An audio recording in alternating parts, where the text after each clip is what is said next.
Cinta di balik seragam yang kotor. Episode 3.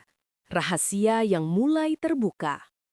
Suara pel lantai terdengar lembut berdesekan di atas marmer putih ruang rapat lantai 12. Rani menunduk, matanya fokus pada setiap noda kecil yang tertinggal di lantai. Namun pikirannya tidak sepenuhnya di sana. Bayangan tentang Adrian, anak bos yang beberapa hari lalu menempelkan plester di jarinya, masih menghantui pikirannya. Setiap kali ia mengingat tatapan mata itu, jantungnya berdegup lebih cepat dan entah mengapa ia merasa bersalah pada dirinya sendiri. Apa aku sudah kelewatan? Ini salah, dia bukan orang yang bisa kucapai, bisiknya dalam hati. Tapi manusia tak bisa memilih kepada siapa hatinya bergetar, bukan? Pagi itu, suasana kantor terasa sedikit berbeda. Beberapa karyawan sibuk membicarakan sesuatu di dekat pantry. Rani yang sedang menata kembali gelas dan piring di rak mencoba tidak mendengarkan, tapi telinganya menangkap nama yang tak asing lagi. Dengar-dengar, anak Pak Dimas yang dari luar negeri itu mau turun langsung ngehandle proyek baru. Adrian ya? Katanya orangnya tegas banget, tapi gantengnya bukan main. Iya, tapi hati-hati. Katanya dia nggak suka sama orang yang terlalu sok dekat. Rani berhenti mengelap gelasnya. Tangannya sempat bergetar sedikit. Ia menarik napas dalam-dalam mencoba menenangkan diri. Tentu saja, dia punya dunia yang berbeda. Aku siapa? Ia menunduk lagi, tapi senyumnya samar muncul saat mengingat bagaimana Adrian dengan lembut membalut jarinya. Walau cuma sesaat, bagi Rani itu seperti kenangan yang tidak akan pernah hilang. Beberapa jam kemudian pintu ruang rapat terbuka pelan. Dari dalam, suara berat tapi tenang terdengar. Rani? Ia menoleh kaget. Adrian berdiri di ambang pintu, mengenakan kemeja biru muda yang digulung sampai siku. Senyumnya tipis tapi menenangkan. Oh, maaf Pak, saya nggak tahu Bapak ada di sini. Saya cuma mau beresin ruangan ini. Santai aja. Panggil saya Adrian, saya bukan bos kamu. Rani tertegun.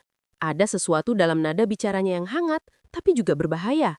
Seperti bara yang bisa membakar jika didekati terlalu dekat. Adrian berjalan mendekat, tangannya menyentuh meja, matanya sesekali melirik ke arah Rani. Lukanya gimana? Udah sembuh? Rani buru-buru menyembunyikan tangannya di balik punggung. Sudah kok Pak. Maksud saya, Adrian. Boleh saya lihat? Ia ragu, tapi akhirnya menunjukkan jarinya. Luka kecil itu memang sudah mengering. Adrian tersenyum. Syukurlah, jangan kerja terlalu keras ya. Suara langkah kaki tiba-tiba terdengar di koridor. Sontak Rani langsung mundur satu langkah. Adrian juga menegakkan tubuhnya, berusaha tampak profesional. Seorang wanita muda berpakaian formal masuk. Cantik, berwibawa dengan tatapan tajam. Adrian, kamu di sini rupanya. Ayah nyariin kamu di ruang direktur. Oh, iya Mbak Clara, saya segera ke sana. Rani menunduk sopan. Permisi Bu. Clara meliriknya dari ujung kepala sampai kaki, lalu menatap Adrian dengan nada sinis. Kamu lagi ngapain sama cleaning service sih? Adrian menahan diri agar tidak menjawab tajam. Nggak ngapa-ngapain, cuma nanya soal ruangan. Clara mengangkat alis tapi tak berkata lagi. Ia berbalik meninggalkan ruangan dengan suara hak tinggi yang menggema. Begitu mereka pergi, Rani menunduk lebih dalam. Rasa malu, kecil, dan bersalah membanjiri dadanya. Tentu saja, dia kakaknya. Kakak dari pria yang bahkan bukan milikku. Hari-hari berikutnya, Rani mencoba menghindari Adrian sebisa mungkin. Ia datang lebih pagi dari biasanya, pulang lebih malam, dan selalu memilih area kerja yang jauh dari ruang manajemen. Tapi seaneh apapun caranya menghindar, takdir seolah selalu menempatkan mereka di tempat yang sama. Suatu sore saat hujan deras mengguyur kantor, listrik kantor sempat padam sesaat. Banyak karyawan yang sudah pulang, tapi Rani masih membereskan ruangan lantai 11. Adrian muncul di sana dengan payung di tangan. Kamu belum pulang? Belum, Pak. Masih ada beberapa area yang belum saya bersihkan. Udah malam, hujan juga. Saya antar ya? Nggak usah, Pak. Saya bisa naik ojek.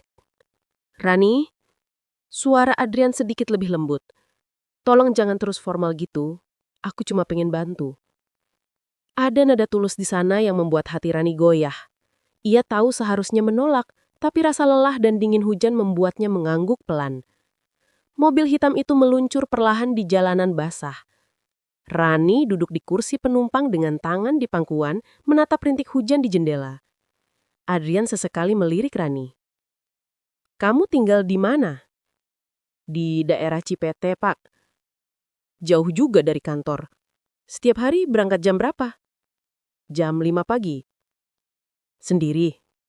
"Iya, saya biasa naik angkot, lanjut bus." Adrian terdiam. Dalam diam itu ia seperti sedang menimbang sesuatu yang bahkan dirinya sendiri tak pahami. "Kamu pernah berpikir buat cari kerja lain?" "Pernah," jawab Rani pelan. "Tapi saya nggak punya banyak pilihan. Pekerjaan ini sudah cukup baik. Saya bersyukur." Adrian menatapnya lama.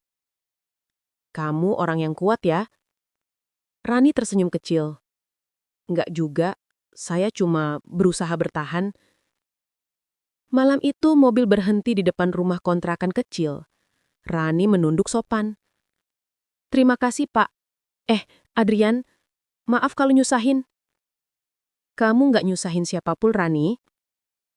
Dan sebelum ia sempat keluar, Adrian menambahkan dengan nada yang membuat udara seolah berhenti bergerak.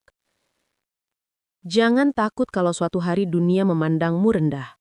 Nilai seseorang nggak pernah ditentukan dari seragam yang dia pakai." Kata-kata itu menghantam hati Rani lebih dalam dari yang bisa ia duga. Hari keesokannya, suasana kantor berubah.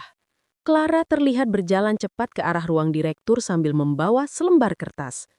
Suaranya terdengar meninggi. "Papa, aku nggak bisa diam lagi. Adrian itu keterlaluan." Pak Dimas terdiam. Ia tahu anaknya berbeda, tapi jika berita ini tersebar ke media, reputasi perusahaan bisa terguncang. Sementara itu, Rani di ruangan lain mulai merasakan tatapan-tatapan aneh dari beberapa karyawan. Bisik-bisik muncul setiap ia lewat. "Itu dia yang dekat sama anak bos. Wah, pantas aja sering lembur." Ia tidak merasa peduli, tapi setiap bisikan menusuk seperti jarum di dada. Di waktu istirahat, ia bahkan menemukan sebuah catatan kecil di lokernya. "Tahu diri dong, jangan panjat sosial." Air mata menetes tanpa bisa ia tahan. Ia menggenggam catatan itu kuat-kuat, lalu membuangnya ke tempat sampah. Namun saat hendak keluar dari ruang ganti, Adrian berdiri di sana. "Siapa yang berani nulis kayak gitu?" Rani buru-buru menggelengkan. "Nggak apa-apa, Adrian. Tolong jangan perpanjang masalah. Ini udah kelewatan." Ia melangkah masuk, tapi Rani menahannya. "Kalau kamu benar peduli, tolong jaga jarak dari aku dulu. Aku nggak mau kamu kena masalah gara-gara aku." Adrian menatapnya lama, dengan mata yang mulai meredup. "Kamu pikir aku bisa pura-pura nggak peduli?" "Tolong," suara Rani nyaris bergetar. "Biarkan aku tetap jadi siapa aku. Jangan buat dunia menertawakan aku karena berani berharap terlalu tinggi." Hening menggantung di udara. Lalu perlahan, Adrian menunduk, lalu berbisik. "Kalau cinta ini salah, kenapa rasanya begitu benar?" Rani terdiam. Tidak ada jawaban, hanya suara napas yang tertahan dan air mata yang mengalir pelan di pipinya. Sore itu untuk pertama kalinya mereka berjalan menjauh. Bukan karena ingin, tapi karena keadaan memaksa.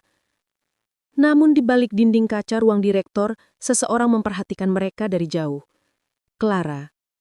Ia menggenggam ponselnya dengan senyum tipis yang sulit diartikan.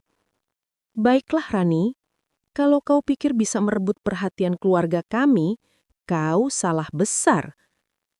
Dan sejak hari itu, badai yang lebih besar mulai mendekat. Rani belum tahu bahwa kisahnya dengan Adrian baru saja berubah arah. Dari sebuah harapan kecil menjadi rahasia besar yang bisa menghancurkan segalanya.